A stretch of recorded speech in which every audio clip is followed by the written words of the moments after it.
Assalamualaikum warahmatullahi wabarakatuh. Kali ini kita akan membahas teorema ketaksamaan segitiga. Misalkan kita punya segitiga dengan panjang sisi A, B, dan C. Maka A ditambah B lebih dari C, A ditambah C lebih dari B, dan B ditambah C lebih dari A.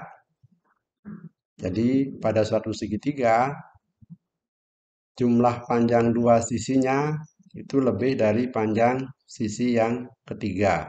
Jadi B ditambah C lebih dari A ditambah B lebih dari C, dan A ditambah C lebih dari B. Kita perhatikan contohnya.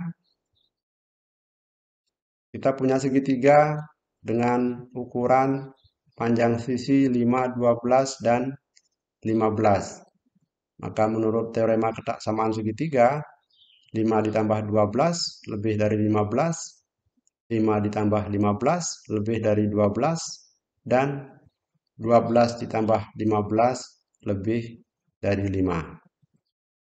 Ya, jadi ini menurut ketaksamaan segitiga.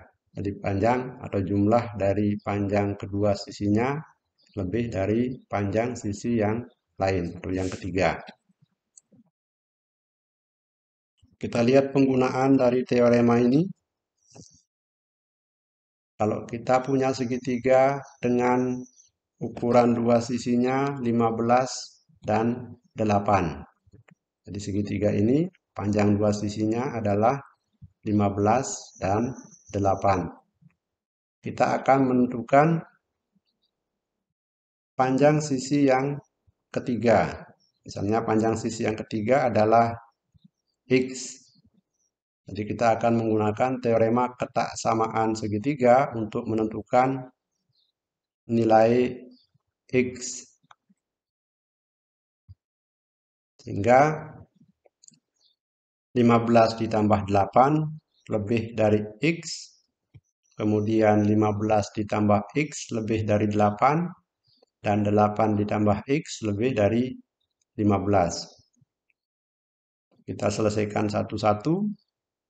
Yang pertama, 15 ditambah 8 sama dengan 23, sehingga kita dapatkan 23 lebih dari X, atau X kurang dari 23.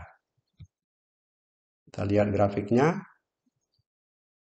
Jadi arahnya ke kiri ya, karena kurang dari. Kemudian di sini 23 ini bukan nilai X, sehingga dikasih lubang. Jadi X-nya kurang dari 23. Yang kedua, 15 ditambah X lebih dari 8. Kedua ruas kita kurangi 15 sehingga kita dapatkan X lebih dari negatif 7. 8 dikurangi 15 sama dengan negatif 7. Kita lihat grafiknya. Jadi arahnya ke kanan karena lebih dari. Yang ketiga, 8 ditambah X lebih dari 15. Kedua ruas kita kurangi 8 sehingga kita peroleh X lebih dari 7. 15 dikurangi 8 sama dengan 7. Jadi X lebih dari 7. Kita lihat grafiknya ke kanan berarti. Nah, nilai X itu adalah irisan dari ketiga daerah ini. Kita tentukan irisannya. Kita dapatkan batasnya adalah antara 7 dan 23. Jadi panjang sisi yang ketiga itu antara 7 dan 23. Jadi kita dapatkan panjang sisi yang ketiga adalah X, di mana 7 kurang dari X kurang dari 23.